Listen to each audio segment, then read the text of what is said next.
name is Rebecca Bickham, editor of AMP's Materials Performance Magazine. I have two guests joining me on today's podcast. First is Rob Zmud, who is the Integrity Consulting Division Manager at PureHM, which is a Xylem brand. And Rob has over 20 years of experience in the pipeline integrity industry with an extensive background overseeing integrity work involving inline inspection, including the correlation of close interval potential survey to inline inspection data. And also joining me on today's podcast is Chuks Onuoha, who is the Global Product Manager for Spectrum XLI and cathodic protection at Xylem. He has an MSc in corrosion control engineering and a PhD specializing in materials engineering. He's also a NACE certified corrosion specialist. I asked them to join me today to talk about pipeline integrity pitfalls and how to avoid them.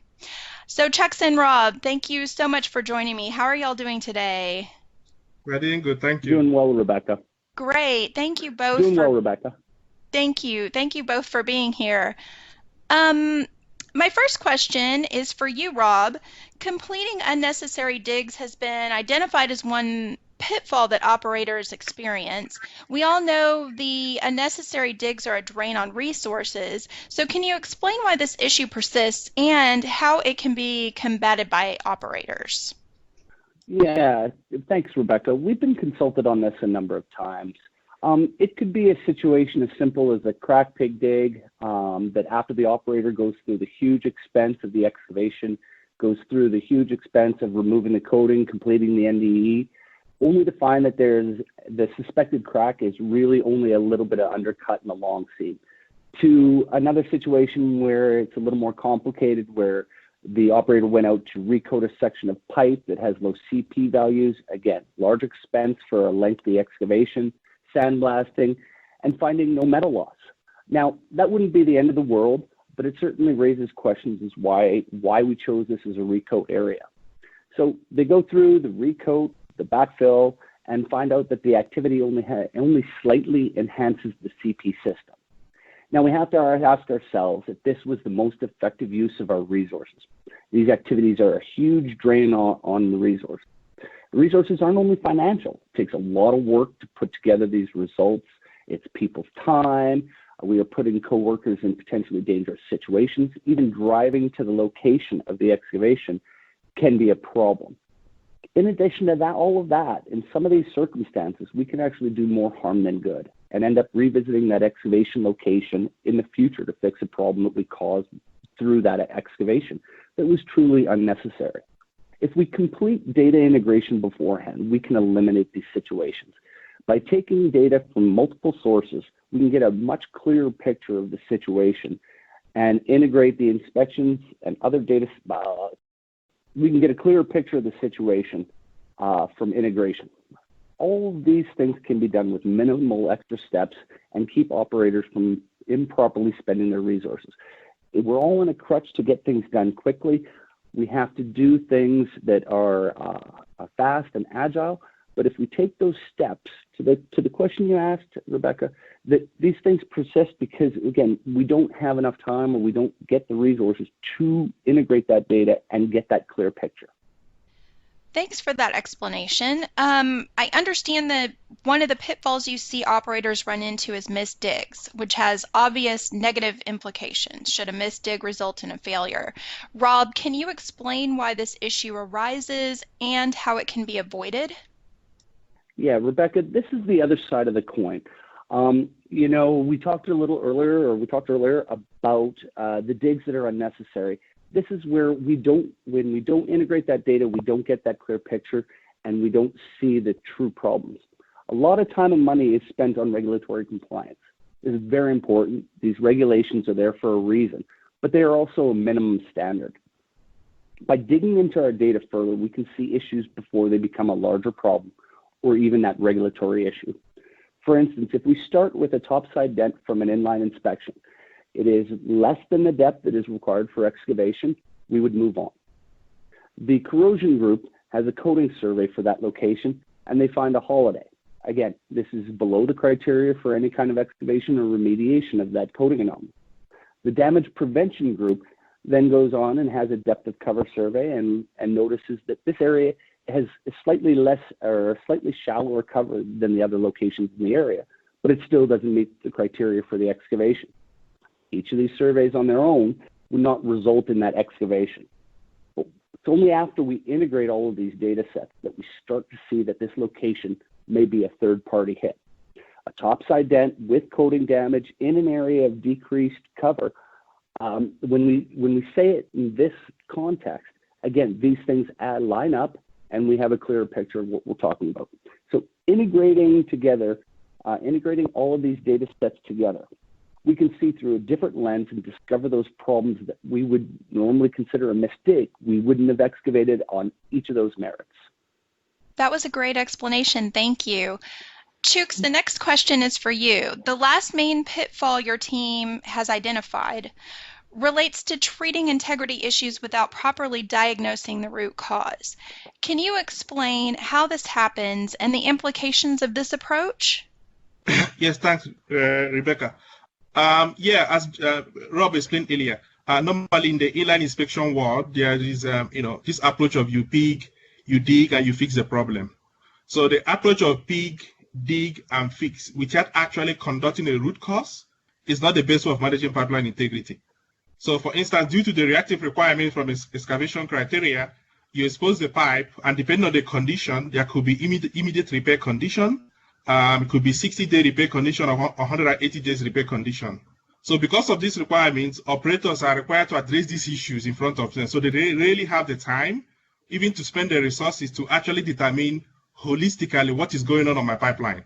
So from this instance, over-reliance on ILI data alone does not facilitate root cause analysis or root cause determinations. So generally speaking, the other way around, on the other side of the coin, depending on the cost, repeating spend to fix the issues may be an effective way to address or manage pipeline integrity issues. The problem arises when the issues are left unchecked and the problems may become too severe to treat in this manner. What I mean, repeating, dealing with that issue without knowing what is causing it. You understand? And that is why taking up the time upfront to determine the root cause of the problem might save you the resources and the cost in the long run. So the implications are, so if the root cause investigation is not properly completed, and operators are going with the approach of you pick, you dig, and you fix the issue, without doing the root cause, there's going to be an increased number of excavations, there's going to be an increased tool run frequency, and data evaluation time. So generally speaking, the number of excavations tend to grow over and over with time if it is a systematic problem. So these are just the implications. Great, thank you. That's a wonderful explanation. So I'm going to pause the interview here for a second. We're going to kind of change up the format for a moment, and I have a short series of questions I'd like both of you guys to answer, if you don't mind. They're kind of designed to help the listener get to know you both a little bit better.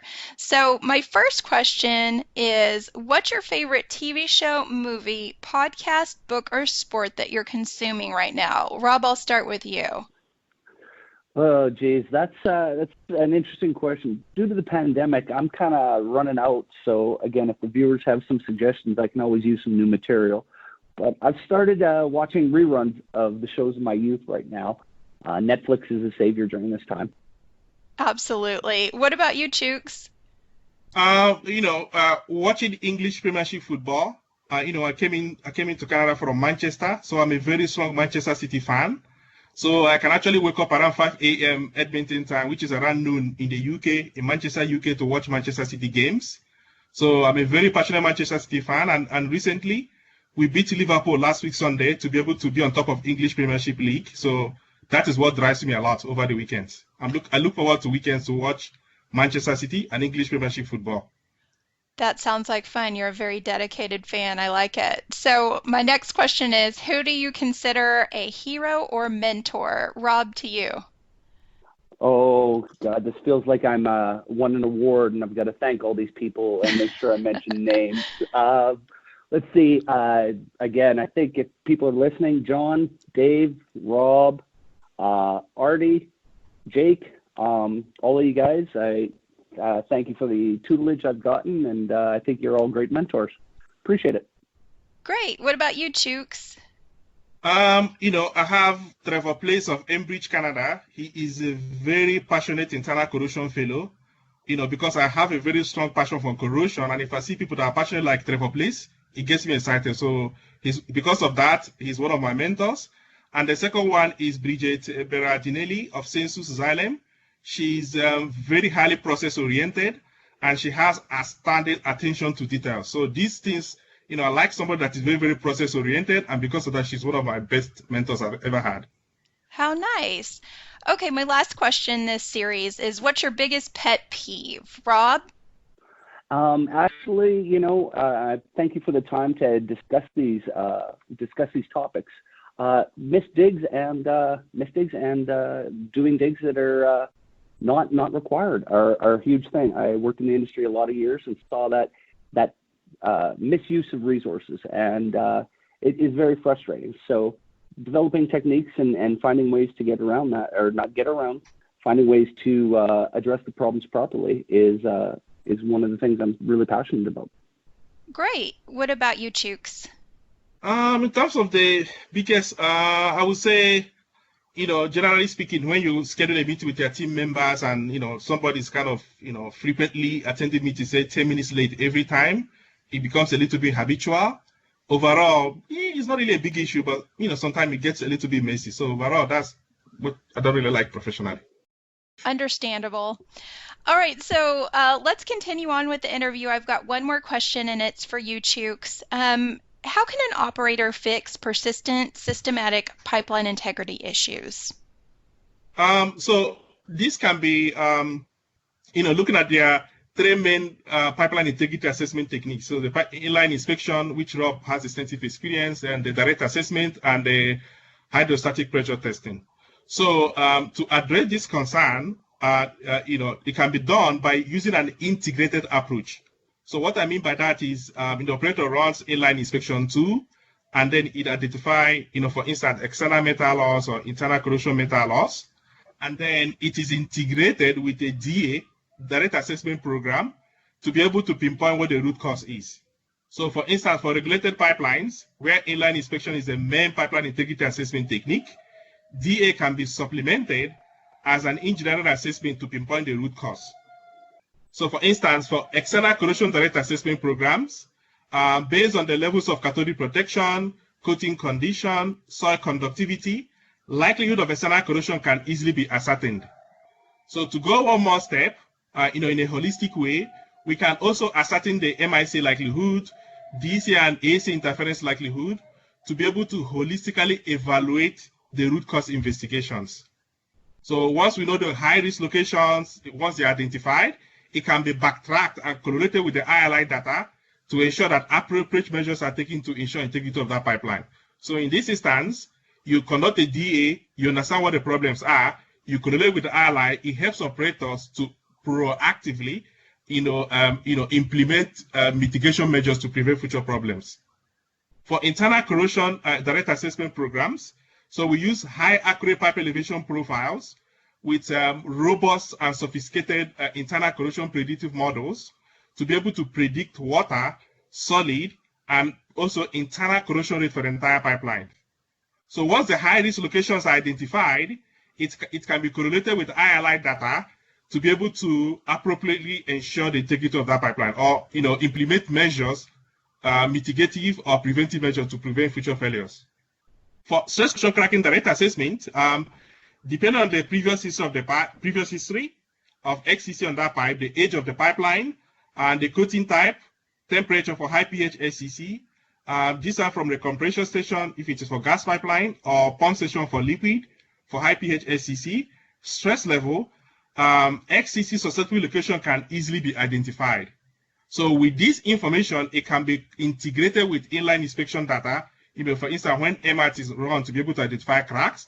So this gives the client a holistic picture to be able to understand why the crack is there, and then be able to implement going forward, preventive and mitigative actions. So overall, direct assessment can be used to help operators understand where growth is coming from and why they are running into problems they face. So if you know why you're having the problems, it's going to be very easy for you to, implement mitigative actions to be able to prevent future failures. It enables them to fix the issue, which it may be expensive in the near term, but it saves in the long run, as portion of that integrity budget will not go into maintaining the same program all over and all over again. So overall, DA identifies where growth is occurring and why the issue is persisting. So it helps operators to confidently fix issues long term, save time and resources in future, and increase overall asset reliability and limit safety risk. So and I'm going to wrap it up with a case study. So just take, for instance, in a crude oil pipeline, you run the inline inspection tools and it identifies internal corrosion metal loss, but the operator doesn't really know what is causing that. So internal corrosion direct assessment on liquid petroleum pipeline per NACE SP0208 can actually be employed as a supplementary engineering assessment to be able to pinpoint the root cause.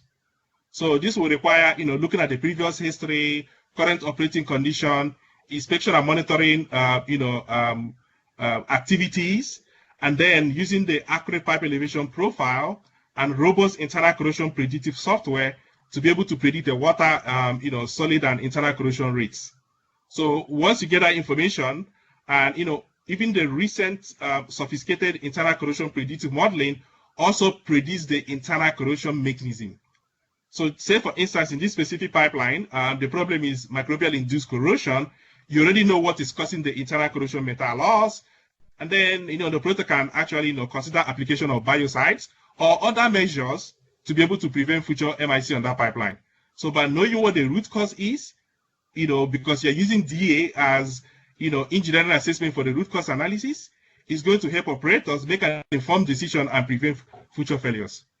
So the last case study, is similar to what I said earlier on the internal corrosion. So this one is on external corrosion on a specific pipeline where the operator already ran inline inspection too, and he identifies specific locations that had extensive external corrosion metal loss. So rather than relying on the dig and fix approach, the operator wanted to take outside the box. What is actually causing this? Why am I having this problem at this specific location? So when the operator was thinking about that, they considered doing external corrosion direct assessment. So for this specific case study, it was on a 26-inch gas pipeline. So external corrosion direct assessment was done. And then during the indirect inspection, it was determined that the level of cathodic protection was not adequate. There were extensive coating indications, and then the soil susceptibility corrosion was very high. So based on this information, the pipe was exposed, and it was found that there was extensive coating damage, and the soil susceptibility corrosion was very high. And on exposure, the pipeline was recoated, and the CP system was improved. And based on these mitigative actions, the likelihood of corrosion happening in future is going to be minimized. So in this specific case study, inline inspection identified metal loss. DA was employed to identify the why. And in this instance, the why was because the CP was not adequate, there was extensive coating damage, and then the operator exposed the pipe, recoated the pipe, improved the CP, and by that mitigative action is going to prevent future external corrosion and stress corrosion cracking issues. So in the long run, integrating DA and inline inspection is one of the best proven ways of assessing pipeline integrity. Thank you so much for sharing that valuable information with us. So before we end, I wanted to offer the opportunity to share any additional information with our listeners about Xylem that you'd like.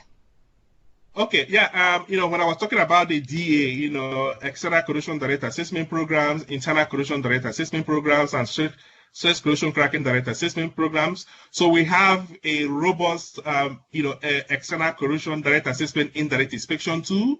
It is called Spectrum XLI. So this Spectrum XLI, is very, very unique in the sense that, when we are assessing the integrity of that pipeline, information about the CP levels, coating condition, depth of cover, the GPS, the soil conductivity, all this information are going to be collected in one pass.